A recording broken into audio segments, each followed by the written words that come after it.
threshold needed to become the next commander-in-chief. Despite all this, Democrats are continuing to try to undermine the president-elect and are still refusing to accept the election results.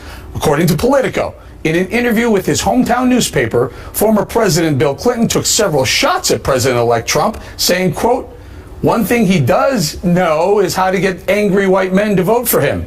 Clinton also blamed the FBI for his wife's loss, saying, quote, "James Comey cost her the election."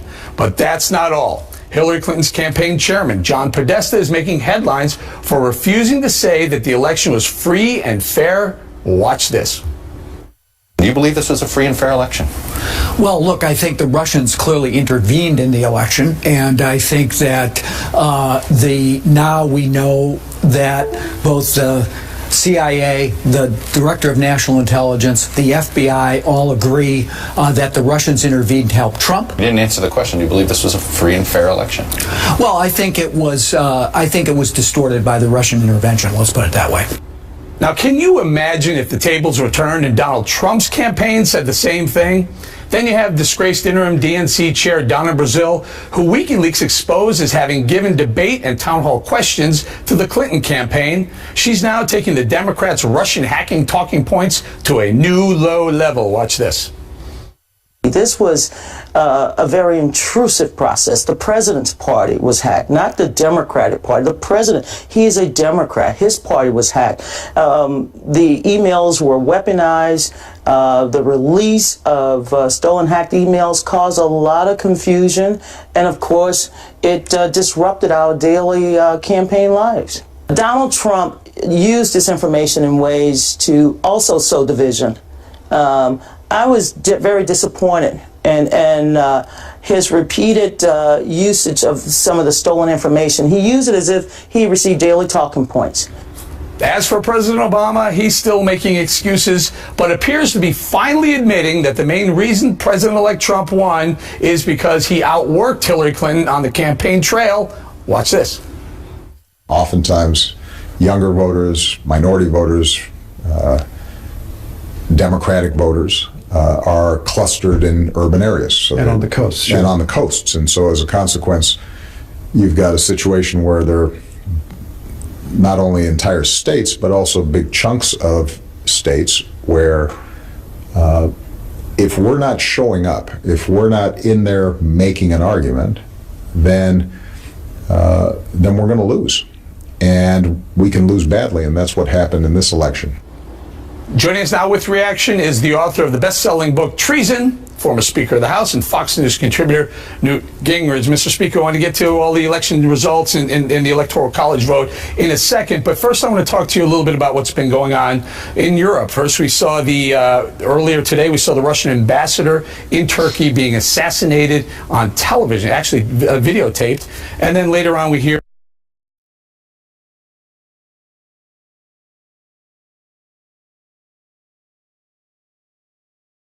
that the White House is now calling the Berlin, Germany truck that plowed into the Christmas market a, quote, terror attack, likely to be a terror attack. Your thoughts? Tell us what you see going on. Well, clearly the man, as I understand it, the man who killed the Russian ambassador yelled Allahu Akbar and was a Islamic supremacist. So that has to be an act of terrorism. Almost certainly the truck in Germany was another act of terrorism.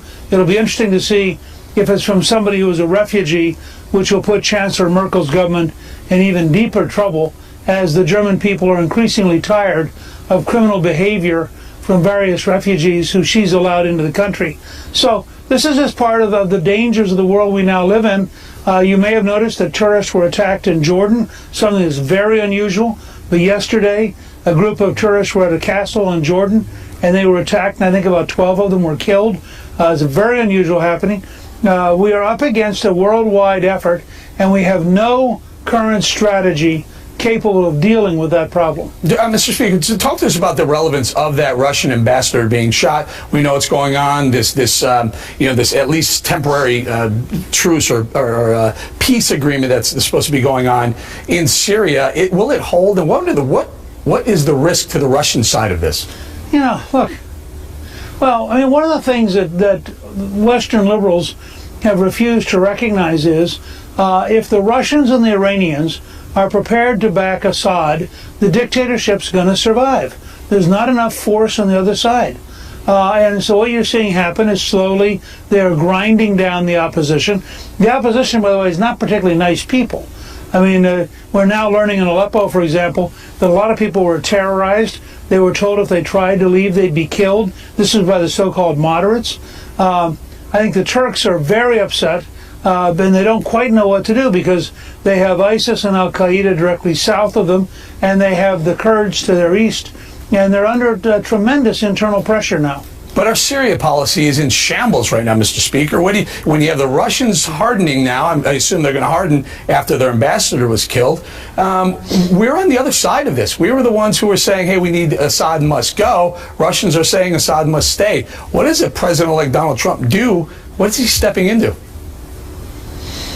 Well, I think that this is why General Flynn is going to matter as head of National Security Council, and I think that's why General Mattis is going to matter, and Secretary of State is going to matter, because they're going to have to sit down and really think through a new strategy. Now, with Jim Mattis and with General Flynn, you have people who were there. General Kelly, who will be at Homeland Security, they've all been there in combat. They have a very good sense of the region, and I suspect they will be giving the President-elect some very professional advice about what to do. But I think part of it has to come from a realization that we have, unless we're prepared to really deeply invest, which I don't think we are, we have very limited options right now in dealing with Syria. Okay, we'll leave it right there because I want to pivot back to some of the other news of the day. Donald Trump, President-elect Donald Trump, has now gone over the 270 threshold. He will be the next president of the United States. Now, we heard the Democrats out in force over the weekend whining anyone but Clinton, ABC, anyone but Clinton's fault that she lost. Specifically, Donna Brazile, you heard her right there. Now, this is someone who leaked some questions about debates and about town halls to Hillary Clinton. Should she even have a voice going forward in the political debate?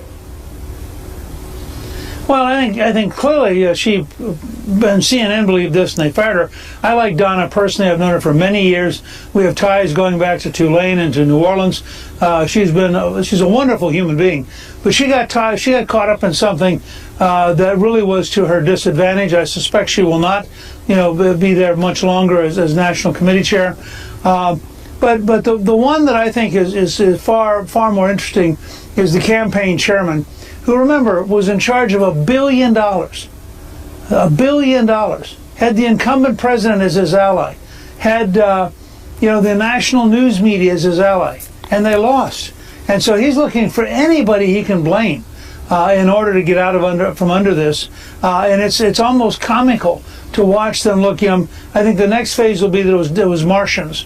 This was all done by Martians, and Hillary would have won except for the Martians. Except for the Martians. John Podesta, I guess you're talking about Podesta and Robbie Mook also could. Those two took a lot of the blame the night of the election. She went, apparently the reports were that she got very angry with both of them. Bill Clinton, former President Bill Clinton, said Donald Trump, what he knows how to do is get angry white men to vote for him. Your thoughts on that? Well, first of all, I also got a lot of white women to vote for him. He got a lot of other people to vote for him. I think he ran ahead of Romney with Latinos. He ran ahead of Romney with African Americans. He ran ahead of Romney with Asians. The fact is that he did, he won the election, which is a pretty big starting point. But imagine the problem you got if you're Bill Clinton. It's Christmas week. Your wife just lost. It was her second loss. She's going to spend the rest of her life being non-President Clinton while you're going to be President Clinton. You'll say almost anything to try to make her feel good. And I think that's what you're seeing. What's Bill going to do? He's not going to get up and say, I don't know why, but my wife just failed. He can't do that. Think what Christmas would be like. So I give him a certain slack. And I figure it's Christmas week, Bill. Do what you can. I understand it. But none of the rest of us should take it seriously. You're being generous. You're being generous. I mean, there's that angry white male comment. It's Christmas, Eric. Come on. Yeah, it's Christmas. But as you point out, Donald Trump exceeded Mitt Romney in the Hispanic vote. He exceeded Mitt Romney in the African American vote as well. So you can push back on Bill Clinton a little bit. Hillary Clinton, what was the turning point? We just have about 30 seconds or so. What was the turning point? Why did she lose this election? Well, she only lost because she didn't have the energy and the drive to go to Pennsylvania, Michigan, and Wisconsin. In the end, Donald Trump outworked her.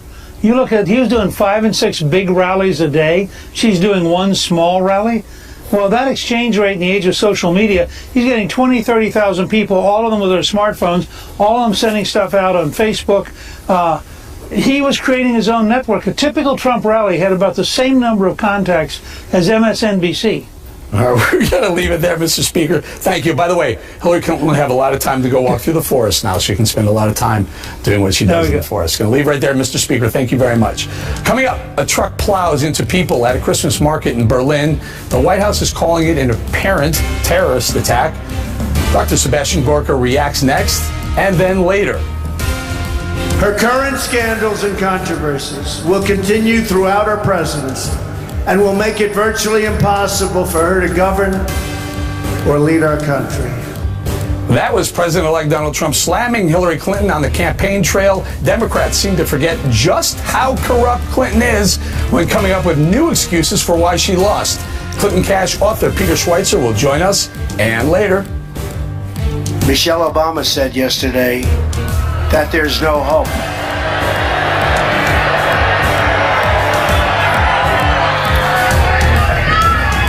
But I assume she was talking about the past, not the future. President-elect Donald Trump is responding to the First Lady Michelle Obama's comments about Americans losing hope after his victory. Charlie Hurt and Judge Jeanine Pirro will weigh in. That and a whole lot more as Hannity continues. This program is brought to you by Right at Home. Make sure your loved ones receive the right care. Right at Home. In Washington, good evening. The number of dead rising in a holiday horror scene in Berlin, Germany. 12 people now confirmed killed when a truck slammed into a crowd enjoying an outdoor Christmas market. Many of those killed were crushed to death. At least 48 were injured and sent to hospitals. German police are working to confirm their suspicions of a terror attack. The driver of the truck has been arrested. Sources telling Fox News no Americans are believed to be among the victims. In Arkansas, police offering a $20,000 reward in the hunt for a killer of a 3-year-old boy. The boy shot and killed during a road rage incident Saturday while Christmas shopping with his grandmother. Police say the shooter was angry at the grandmother for taking too much time at a stop sign. That's Look at News. I'm Kelly Wright. Now, back to Hannity.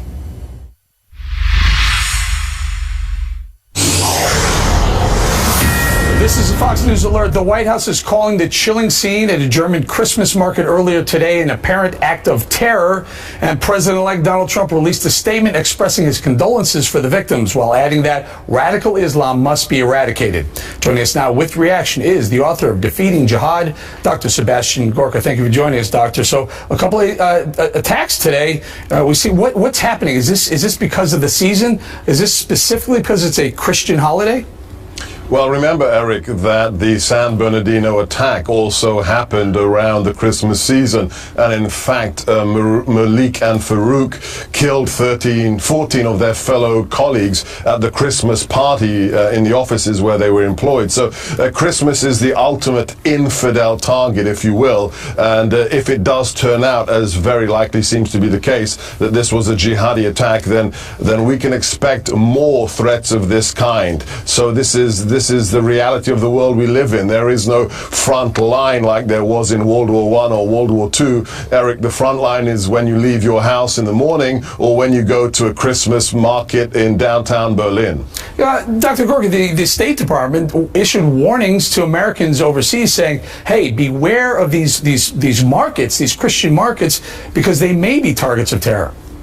Yes, I mean, this is the sad reality. I often get requests from friends and even people on Facebook saying, I want to go on holiday to Paris or to Germany. What do you advise? And it's very simple. The jihadis have made it clear. Al-Qaeda in their magazine Inspire, ISIS in their publication Dabiq, go to places where there are large amounts of infidels who cannot protect themselves. So anywhere that there's lots of people, tourist attractions, Christmas markets, we saw this before in Nice.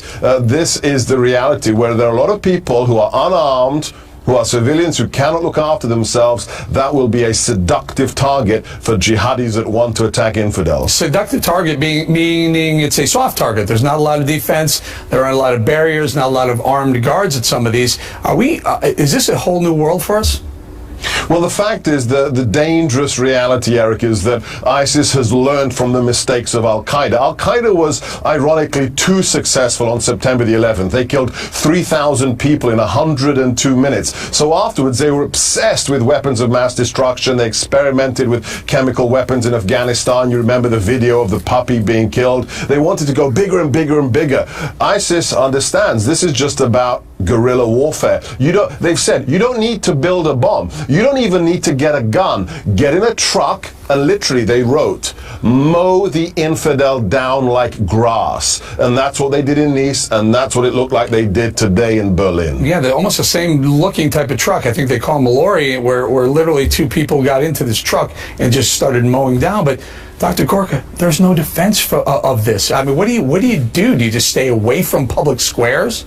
Well, the first thing you do, and this is what I write in my book, Defeating Jihad, is you have to be tactically aware. Every human being that walks the planet now, every U.S. citizen, the way we walk around, look at downtown, centers of any suburb, and people are walking around staring at their iPhone or their Android. Well, you know what? Then you are a target. You've got to be aware of your surroundings, because the important thing is jihadis surveil. They don't decide one morning, I'm going to attack the Christmas market in Berlin. They check it out, they videotape it, they collect intelligence like any operation. And we should be aware, if the neighbors in San Bernardino had reported what they saw happening in that house, we potentially could have saved those people. So people need to, as the police say, your head should be in a swivel, and you should be tactically aware every time you leave the house in the morning. President-elect Donald Trump issued a statement today. Our hearts and prayers are with the loved ones of the victims of today's horrifying terror attack in Berlin. And he goes on to point the finger. He says ISIS and other Islamic terrorists continually slaughter Christians in their communities and places of worship, and it almost is giving a warning to Americans overseas. Absolutely. I mean, this is the big thing that's going to change on January the 20th. There'll be a new sheriff in town, and the first thing that I can predict, if you listen to his Youngstown speech, if you read the book by his National Security Advisor, Lieutenant General Flynn, the first thing that's going to happen after the inauguration, political correctness is out of the window. We're going to throw away this idea that you can't call a jihadi, and we're going to be honest. They are religiously motivated, and one of the things they want to do is eradicate Christians. They're trying their darndest in Iraq. Just look at Karkosh, look at other areas that have been expunged of Christian culture, and they're trying to come back now to burnt houses and destroy churches. That's the enemy, and we're finally going to take them seriously come January 21st. Dr. Gorka, the other horrific event that took place today was an assassination of a Russian diplomat in Turkey. 22-year-old gunman shoots and kills the Russian the ambassador in Turkey. Talk to us about the significance of that. Yeah, this is a very, very lethal threat. So the reports that we have already are that this young, if you look at the video, which is a shocking video, which I'm sure we're going to have to live with now for years going around the internet, this young, fit-looking man in a dark suit and a tie, allegedly he was a police officer. So this is what we call the insider threat. This is somebody who's inside the security services. He's authorized to use force. He carries a weapon. He gets inside the perimeter into the so-called sterile zone, and in the middle of an art gallery, guns down an ambassador. That's one of the most pernicious threats we have to deal with, the people who are inside the wire, as we say. And then immediately after firing those shots, he yells out Allahu Akbar several times and says, and then he makes some reference to Syria. You'll die in Syria, I'm sorry, we'll die in Syria, you'll die here. Yes, absolutely. So this is connected to the ongoing, what I like to call, global jihadi movement. This is a young man who's decided to go against the regime itself, the allies, if you will, the people that are working in the theater, and send a very clear message. He shouted, Allahu Akbar, God is greater, or Allah is greater, multiple times. And then the other thing that needs to be noted, he shot other people in the art gallery. So he killed the ambassador, but other people were wounded as well today. All right, Dr. Gorka, thank you very much. It is a very, very dangerous world. Thank you very much. Thank you. All right, coming up next here on Hannity. Her current scandals and controversies will continue throughout her presidency and will make it virtually impossible for her to govern or lead our country. Remember when President-elect Donald Trump was saying that on the campaign trail? Democrats are ignoring those facts about Hillary Clinton as they complain about her election loss. Clinton Cash author Peter Schweitzer joins us next and later. Michelle Obama said yesterday that there's no hope.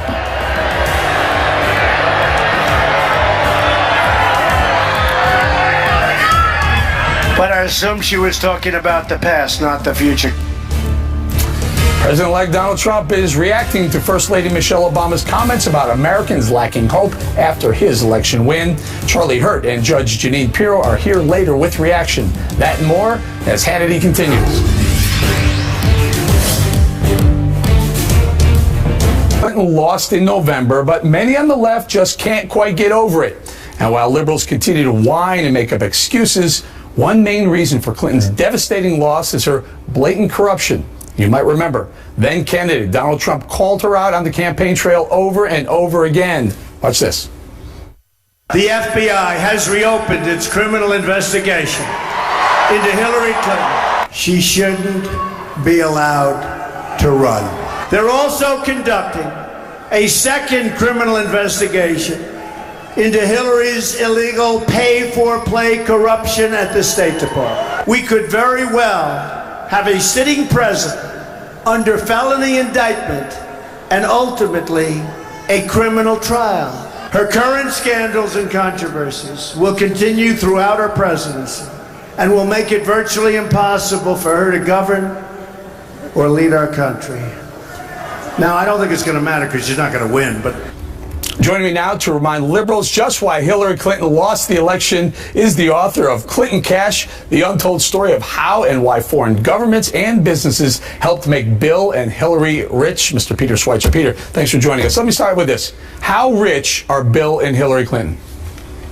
Well, they've made about $250 million since they left the White House, which if you compare that to other ex-presidents, that's maybe 8 times what any other previous ex-president has made. So they're very wealthy, and they've taken in a whole lot more than anybody else has in their position. Okay, Peter, that's amazing. First of all, that's almost blows my mind that 8 times any other former president. But is it corruption? Is it cronyism? And by the way, are either and all or both of these illegal? Yes, I think there was a lot of illegal activity. Look, I think if you were to give a subtitle to this election, it's that corruption has consequences. People don't like corruption. If you look at the surveys, the exit surveys, 3 out of 4 Americans believe there was widespread corruption in Washington, D.C. So when Hillary Clinton, whether it's the Clinton Foundation, whether it's Bill's speaking fees, whether it's the email scandal, when people hear about that repeatedly, it bothers them. And the Democrats don't seem to think it did bother people. But look, far before the hacking took place, going back into 2015, some 70% of the American people did not trust Hillary Clinton to be honest and trustworthy. And that has major consequences, particularly when independents vote. Okay, let's talk a little bit about the money coming in and the money going out. Start with the money coming in. A lot of pay-to-play accusations. Tell us about whether it's legal or illegal, some of the activities that may be questionable. Well, if you perform a favor for somebody in exchange for money, whether it's explicit or not, that is a crime. And whether that goes to a charity you control, like the Clinton Foundation, or ends up in your pocket, it's a crime. But so if you look at something like a crime punishable by what? By going to jail. It's a violation if you are a federal government employee, whether you're the President of the United States or someone else, to do a favor, an official government favor, in exchange for somebody else. The notion of pay to play. Now, proving that is not always easy, but you can prove it sometimes, of course, if you have a videotape confession or if you catch something on audio, the FBI is listening in. You can also, though, be charged, as happened to Senator Menendez of New Jersey. They use these shell corporations and these kind of brokers for the money to go into these areas, and then it comes back to them. Is that enough, I guess, plausible deniability for them? Oh, absolutely. It's plausible deniability. But if you look at the recent prosecutions, whether it's former governor of Virginia, you look at the former governor of Alabama who's in jail right now, you look at Senator Menendez, in none of those cases was there an explicit quid pro quo or was there a videotape or an audio tape. It was all based on money flowed and favors were given in return. So the notion that the Clintons didn't do anything illegal is incorrect, and that's why you have 5 offices, field offices of the FBI investigating the Clinton Foundation. They've been doing it since last year. Right. I have only about a minute left or so. That's the money coming in, still questionable, and I guess these FBI offices will continue to investigate. The money going out, are they abusing the way they're spending the money of the Clinton Foundation? Oh, absolutely. And you don't have to go any further than the internal evaluation that was done for them by Simpson Thacher, the law firm that Chelsea requested. And in that review, they asked Clinton Foundation employees to rate the effectiveness of the charity and the way it spent money on a scale from 1 to 10. Clinton Foundation employees on average gave it a 4 for effectiveness. Some employees gave it a 1. That internal review, by the way, Eric, also said that they found evidence of quid pro quo expectations between donors and the Clintons. So it is a settled case that the Clinton Foundation was ineffective and that there was pay to play. You don't need to go anywhere else in that internal review. I want to stay on this, these outflow of funds from the foundation. Someone's got to pay for the travel. Someone's got to pay for the restaurant. Someone has to pay for the security. Should the Clinton Foundation be paying for all the Clintons and their whole family structure to be living this lifestyle?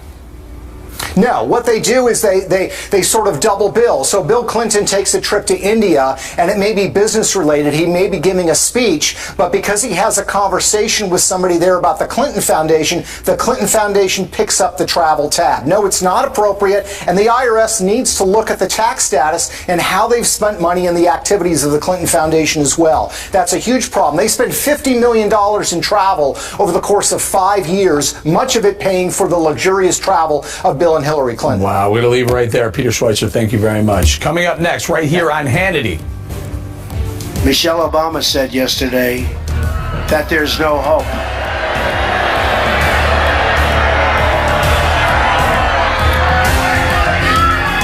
But I assume she was talking about the past, not the future. President-elect Donald Trump reacts to First Lady Michelle Obama saying his election win is causing Americans to lose hope. Charlie Hurt and Judge Jeanine Pirro will weigh in later. Plus, we will build a great wall, and we will stop illegal immigration for good. And President-elect Donald Trump vows to build a border wall with Mexico, and it couldn't come at a more dire time. According to the Border Patrol, in November, more than 47,000 people were caught trying to cross the southern border. Chris Kobach joins us later as Hannity continues. Plowed through a crowd of shoppers at a Christmas market. Many of the victims were crushed to death. The driver of the truck has been arrested. An alleged accomplice, identified as a Polish citizen, died at the scene. The U.S. ambassador to the UN is urging member nations to quickly put monitors on the ground in eastern Aleppo, where a mass exodus of civilians and rebel fighters is underway. The need for urgency is prompted by reports that many of the people waiting to be evacuated are dying of exposure in bitter cold weather. That's a look at news. I'm Kelly Wright in Washington. Back now to Hannity.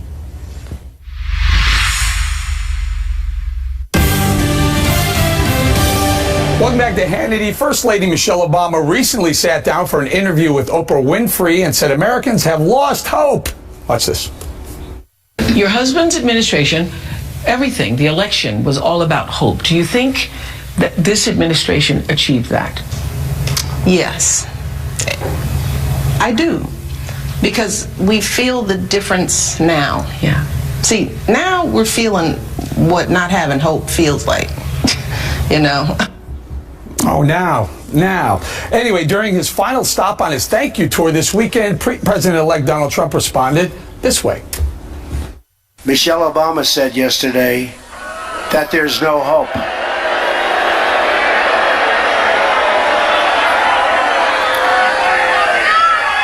But I assume she was talking about the past, not the future. I actually think she made that statement not meaning it the way it came out. I really do, because I met with President Obama, and Michelle Obama in the White House. My wife was there. She could not have been nicer. I honestly believe she meant that statement in a different way than it came out.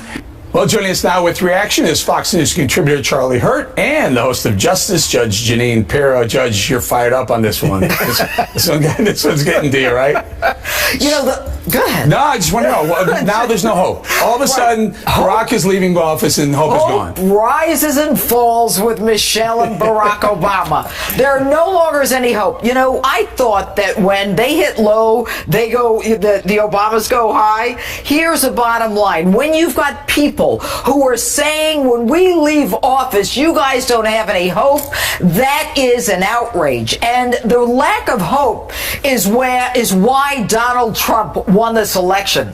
The lack of hope is why outsider won an election, why 30,000 people on a cold night get together with their kids, wait in line to see Donald Trump. Hope is when people at Carrier get their jobs back because an outsider, not the Obamas, not the Democratic Party, make a decision that they are going to elect someone who's going to do something for them. You know what, Charlie? Small businesses are suddenly showing signs of hope.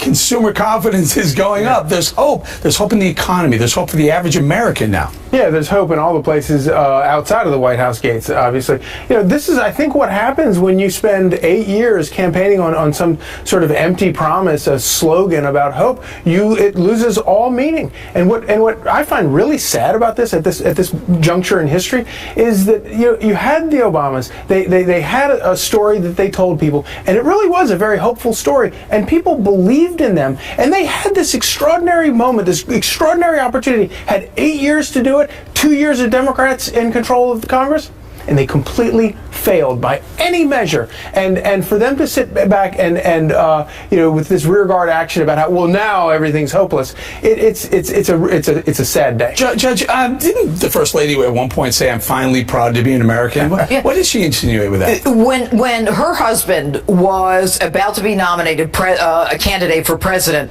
she was 44 years of age, and for a woman who was a lawyer, who's someone who was educated in this country, to say, for the first time, I'm proud to be an American. And then when they leave the White House, hope is gone for all of you because we're leaving. You know when hope was gone? Hope was gone for men on a rooftop in Benghazi. Hope was gone for those people at Carrier when Obama said to them, there's no way you're getting your jobs back. I mean, if people look at what happened during the Obama's reign in the White House, that the racial divide, the hatred of law enforcement, the hatred of the military, all that was destroyed during their 8 years. And shame on them for trying to convince America, who now is so strong behind Trump, that they are the reason that their going is the reason we're going to lose and we're a failure. What's the end game, Charlie? Here, what's the play here? To say literally with 32 days left before they leave the White House, hope is leaving us again. What is this all about? I think that the Obamas are pretty much going through what all Democrats are going through right now,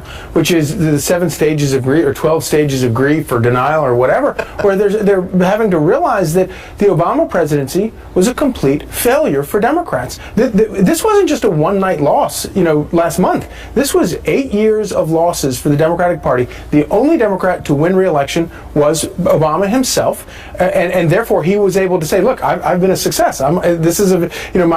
My presidency has been a victory." No, it wasn't. He destroyed his party in the process, and so instead of looking at the root causes of it all, they're just trying to spin and try to cast blame and try to get out of everybody blaming them for it. Judge, I think Charlie's right. I believe there's 5 stages of grief. Yeah. One of them is sadness. Then there's also denial, and then there's anger. I'm not sure what stage are they in right now. I just remember Barack Obama saying, he's going to take it as a personal insult if they don't, elect Hillary Clinton. Well, I think they've been mad for a long time. But, Eric, when you think about it, to say that hope is gone to the American people is really a low blow. It's the worst thing you can say. It's the worst thing you can say. I don't know. It could be the worst thing you could say. You're deplorable. irredeemable. That could be the worst thing. It tells you but what they hope think leaving could be of the second. majority. That and make no mistake, Donald Trump ran to win the Electoral College, and that's just what he did. He didn't run to win the popular vote because that would have been a different race. And he ran to win, and he won. And now they're saying, all of you losers, you deserve to have no hope. You know how many stages of grief you can tell there are? It's however many excuses they've come up with for why she lost. Good answer. Whether it's voting booths, Russians, alt-right. And so at the end of the day, when you count up all those, that's how many. All right, I'm going to leave it right there. Thank you guys very much. Be sure to check out Judge Janine's Facebook page and check out the opening statement from that from her weekend show. It's amazing. About Michelle Obama's comments. And coming up next right here on Hannity. We will build a great wall, and we will stop illegal immigration for good. President-elect Donald Trump is promising to build a wall as a new report from the Border Patrol reveals over 47,000 illegal immigrants were apprehended just last month alone trying to enter the country. Kansas Secretary of State Chris Kobach joins us next. That and more as Hannity continues. For the drug dealers, the gang members, and the criminal cartels that are terrorizing all of our citizens in cities and different places throughout the United States. And the message is that your days are numbered. We're getting you out. We will build a great wall, and we will stop illegal immigration for good, and we will have doors in that wall. And people will come into that wall, and they'll come through that wall by the tens of thousands. But they're coming in legally. That was President-elect Donald Trump over the weekend at his final thank you tour, promising to build a border wall and to stop illegal immigration.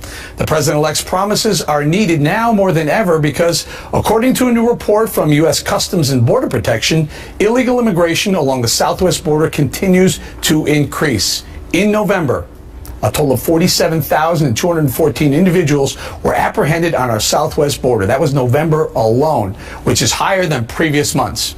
Joining me now is Kansas Secretary of State, who's been meeting with the President-elect Donald Trump, Mr. Chris Kobach. Chris, thanks for joining us. Well, I'm looking at these numbers, 47,214 in November, 46,000 in October, 39,000 in September. So 39, 46, 47, 200. What's going on at the border? You know, this is a really interesting phenomenon, and it's something new because we've never in our history had a president-elect coming into office promising to increase enforcement levels and to build a wall. So it's interesting what happens is that the alien smuggling networks and the illegal aliens themselves will often react to what's happening in the American political scene.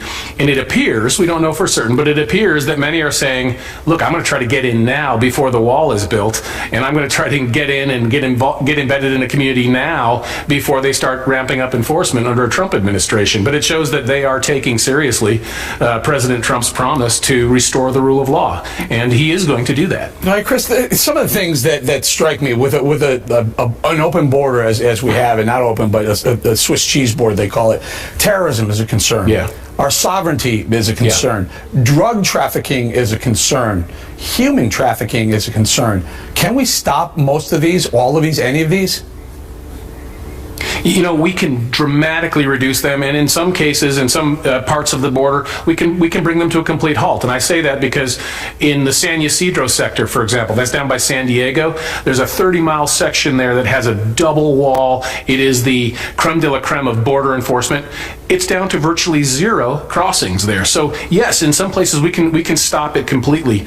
And one thing you've mentioned is that when you have alien smuggling, usually the coyotes will have the vehicles that the illegal aliens are in stuffed with drugs as well, or they'll force the aliens to carry the drugs in backpacks along with them over the border. So yeah, if we stop the alien smuggling, we're going to drastically reduce the drug smuggling, and that's good for America.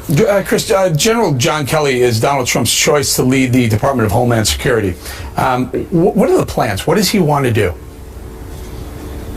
You know, I think he's shown a very keen interest in the terrorism that exists south of our border in some parts of Central and South America.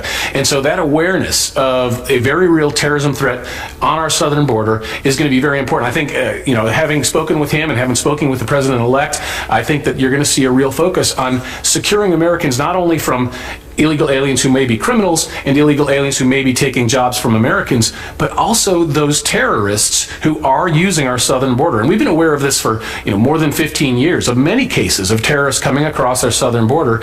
And it's so easy for them to do right now, but under a Trump administration, that's definitely going to change. It's going to become a lot harder. Have we just been lucky? Have we been lucky that we've caught a lot of these people who've come across the border? As you point out, terrorists, ISIS has said, use the U.S.'s southern border as a method of getting in. Have we just been lucky it hasn't been worse?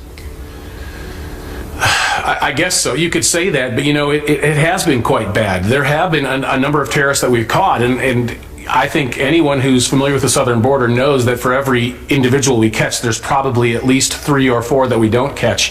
And so I can only imagine the number of terrorists who have already successfully entered over the southern border. And another area where terrorists have been abusing the system is the refugee program. Just since the early 90s, there have been 18 major terrorists who have fraudulently used our refugee program to get into this country, including some very big names and masterminds of the 1993 attack on the World Trade Center, for example. So the Blind Sheikh, another example. So we have been, I guess you could say, lucky, but bear in mind, I don't want to say we're that lucky because there are almost certainly a significant number of terrorists who've already abused our immigration system and are here. Right. Look, according to the Customs and Border Protection, CBP, in 2016, I'm talking just this year, 408,870 individuals along the southwest border alone have been apprehended, and that's up from 331,000 in full year 15. Are people trying to get across the border before President-elect Donald Trump is sworn into office? I think they're taking very seriously the promise of Mr. Trump to build a wall. And once that wall is built, it's going to be a lot harder to get across that border. So I think there is undoubtedly an uptick from that. Now, there may be other things involved as well. It's interesting when you look at the flow of people across our southern border. Whenever President Obama or some people in the Senate would make a promise of an amnesty, that would cause a surge because aliens would be trying to come in illegally to claim the amnesty once they got here. So there's definitely a very quick response south of the border whenever we change anything in our policies or we indicate that there may be a change coming soon. I got about 20 seconds or so, Chris, so we can outline this. There will be a wall, not a fence, but a wall. Absolutely. You may have there will be a physical barrier, let's put it this way, and the nature of the barrier will depend on the terrain. So if you've got very steep, hilly country, it might be different than where you have in the flatter areas like around San Diego. But there will be a barrier on the southern border, no question about it. All right, Chris Kobach, thank you very much. Good stuff. All right, coming up, tonight's question of the day is next. Don't go anywhere, stick around.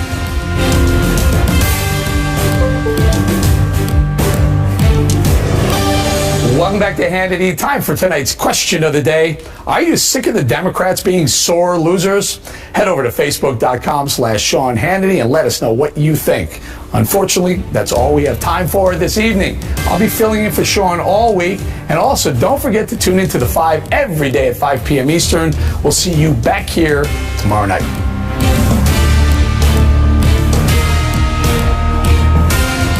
Your Eye Factor's on tonight. Talking Points believes that if the intel is correct,